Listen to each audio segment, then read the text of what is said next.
Hi everyone, this is the Cluster Addons sub-project meeting for August 4th, and everyone's doing pretty well today. We've got an empty agenda for the most part, but have been getting a lot of work done behind the scenes, particularly with Google Summer of Code. If you have something that you want to chat about, please do add it to the agenda or just speak up about something. And yeah, Justin, you wanted to start off? Sure, I can. I think when we were debating what's put on the agenda, I think I was just joking that I certainly seem to be spending a lot of time just trying to keep up with the excellent work that our Google Summer of Code person, Santoshi, is doing. I think she has some PRs. She has a bunch of PRs up that I think are getting into a state where they can merge. I think there's an interesting one, which is perhaps worthy of feedback more on the tool itself, which is around a kubectl plugin to show owner refs. I think that's an interesting one. The implementation is limited by what API server offers. So this is one where we're saying, like, if such a tool existed and it was a little bit faster, would this be useful to people? I think I intend to start playing with it, but if other people play with it as well, I think that would be very valuable. It's not just in add-ons, but also generally. But in the add-ons case, the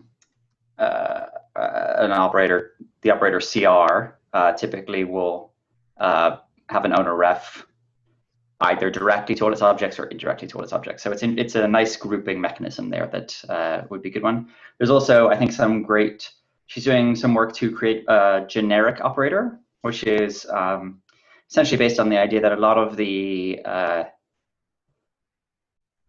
time you generate an operator with the pattern, with the add-on pattern using KubeBuilder, and then you don't change it. And if you don't change it, you probably we can sort of bypass the generate stage and just share a common implementation with a couple of hooks. And so Santoshi is looking at doing that, and I think it's working pretty well. And I think also where she's headed is generating manifests that are perhaps better suited to what we use. The KubeBuilder manifests, the manifests the KubeBuilder generates are very extensible and a little bit verbose at times. And most of the time, I personally, for example, normally just deleted them and start again. And like, can we do something there?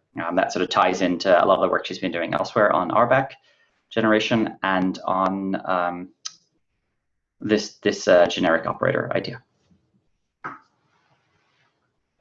So yeah, a lot of great PRs in progress from the Google Summer of Code project. There is less than a month remaining. I think it seems to be aligned with months. So I assume that August 31st is the end, and I think the priorities are essentially to get everything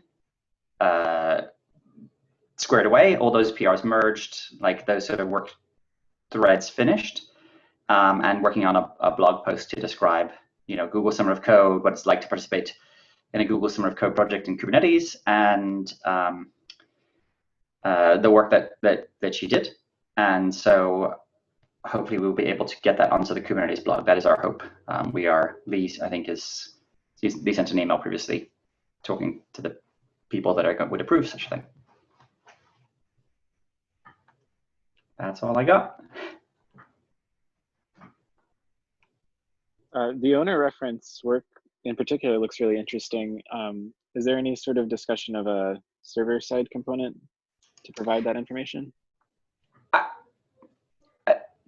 I think what we're arguing is let's first demonstrate that it's valuable, and then let's make the strong case for a server-side component, because this information exists already on the server because it's used by the garbage collector. Mm-hmm. So I agree with you that it should be something that we have server-side. The intent is basically make it work and show that people like it, even if it is slow and horrifically expensive to evaluate. And then say, hey API server, we are totally hosing your API servers. Do you want to make this a little more efficient? I think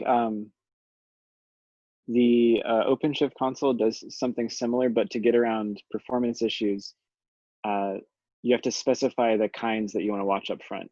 So you'll say like this CR type watches like manages pods and services. So watch for pods and services in this namespace that have owner references, and then that's not terrible.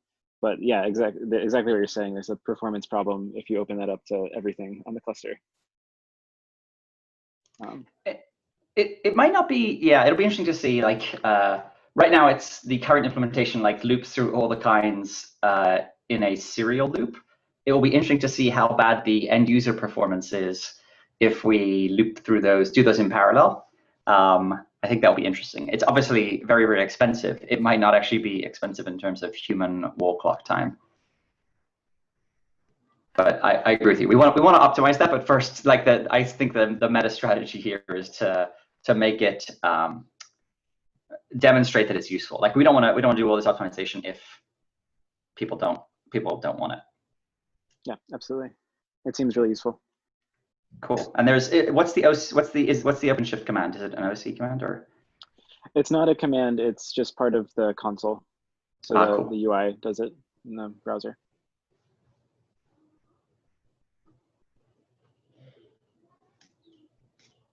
If it's part of the console, you could do a watch and you could have your own external server-side component, right?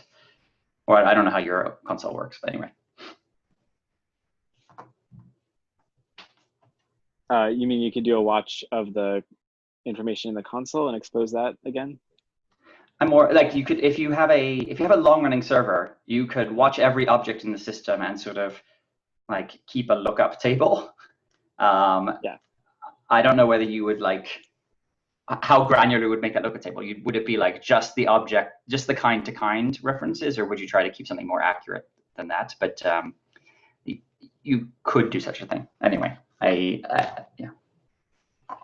That's kind of how I imagine if you were to do this like as part of the garbage collector or something. Like if the garbage collector just kept a cache and threw the data somewhere on the server, so that you could query it later.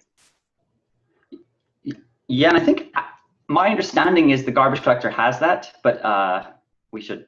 I don't want to speculate, as it were.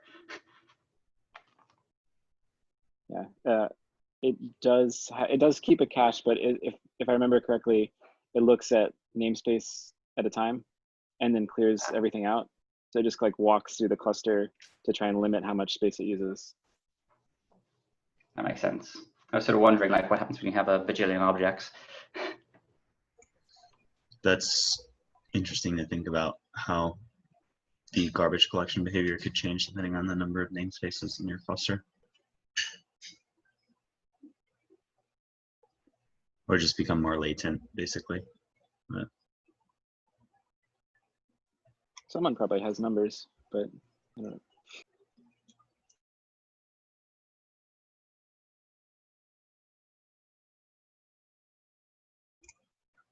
yeah, owner refs are really like kind of peculiarly interesting feature like inside of Kubernetes, because the data store like doesn't really have that feature natively built in, right? So the fact that they're there and that they're needed, but they have these interesting constraints. Cool.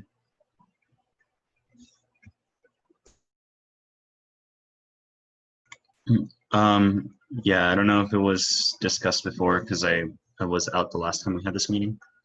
But we did work on adding some preliminary Git support for the packages in the channels of the declarative pattern based operators, with the idea just that we would like to be building an ecosystem that's more extensible for the users or the people deploying these operators.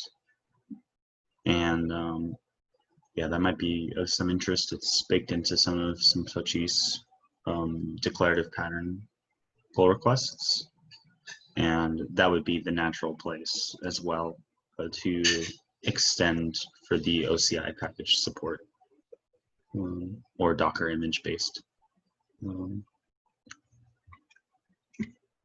heads up there. And we are at the end of our agenda. So great conversation on the UNREF stuff. Does anyone else have things that they wanted to bring up?